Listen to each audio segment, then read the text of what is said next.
moi je ne suis pas mes chefs opérationnels.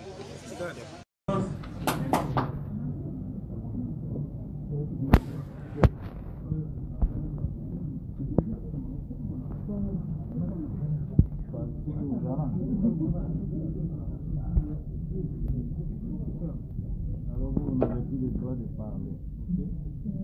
Comme dans le moment.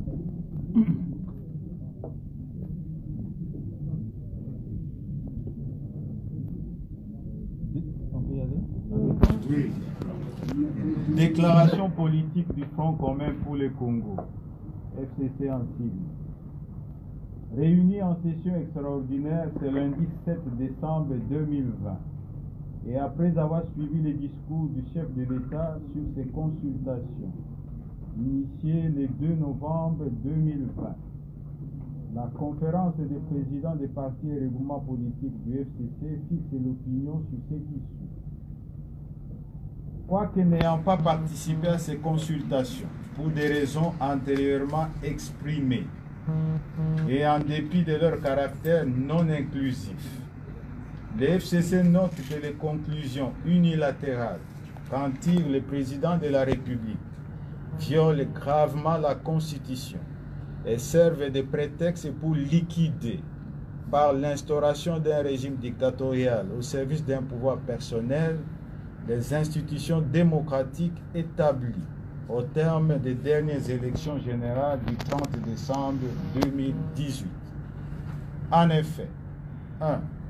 La désignation d'un informateur, là où existe un gouvernement de plein exercice, soutenu par une majorité confortable, est une violation flagrante et intentionnelle de la Constitution.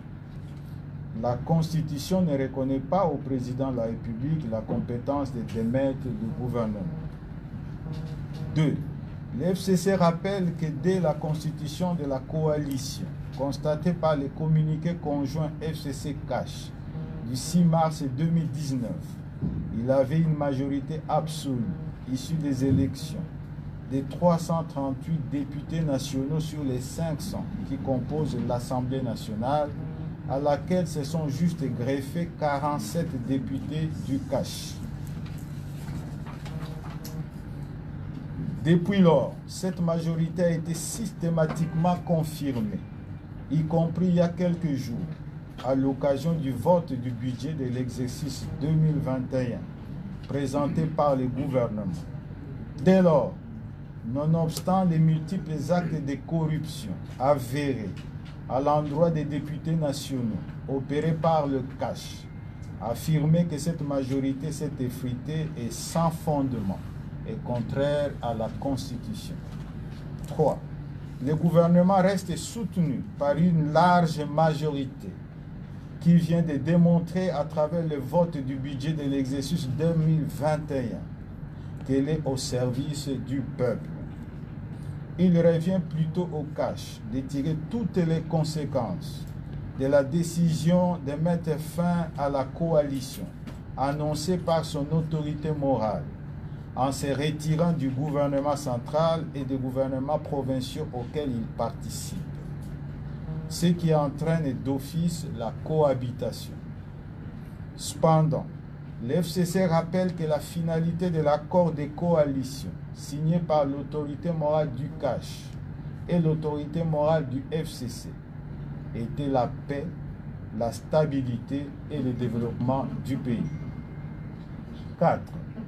Justifier les projets prémédités d'une dissolution de l'Assemblée nationale en dehors de toute crise persistante entre le gouvernement et l'Assemblée nationale, en prétextant d'une prétendue divergence entre ces deux institutions autour de la question de la prestation des serments des nouveaux juges nommés illégalement à la Cour constitutionnelle, alors que par ailleurs, le gouvernement et l'Assemblée nationale avaient le même point de vue sur cette problématique.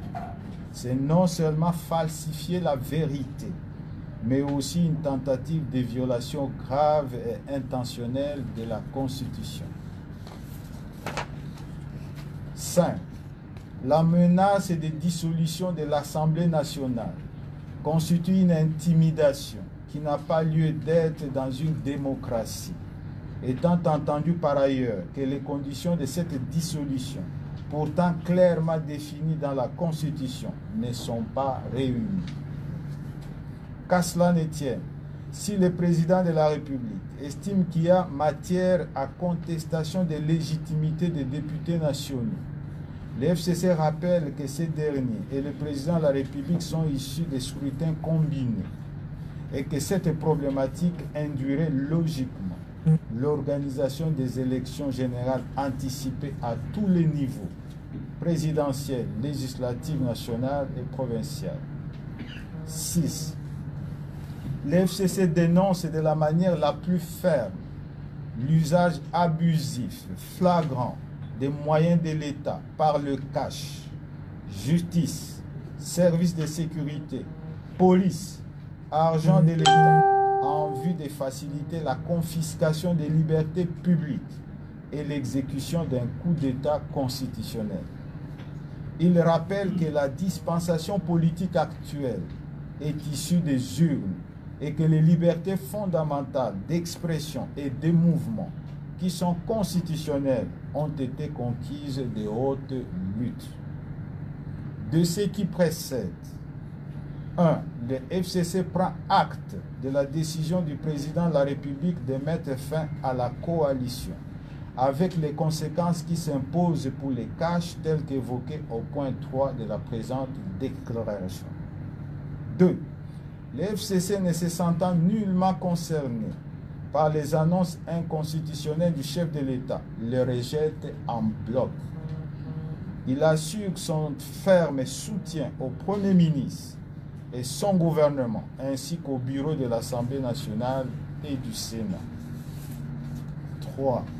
Le FCC qui prend à témoin l'opinion tant nationale qu'internationale sur la crise institutionnelle que tente de créer artificiellement le président de la République et sa famille politique, usera de tous les moyens de droit et politique pour y faire face et fixera sa conduite à tenir dans les prochaines heures.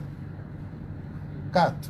Le FCC informe le public qu'il va demander à son autorité morale, le président de la République.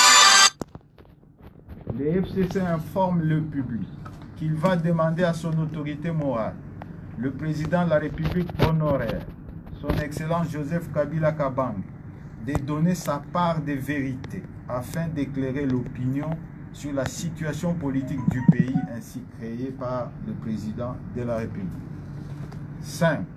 Le FCC appelle la population à rester mobilisée contre la tentative en cours de hold-up de sa volonté souverainement exprimée dans les urnes en confiant la majorité parlementaire au FCC. Fait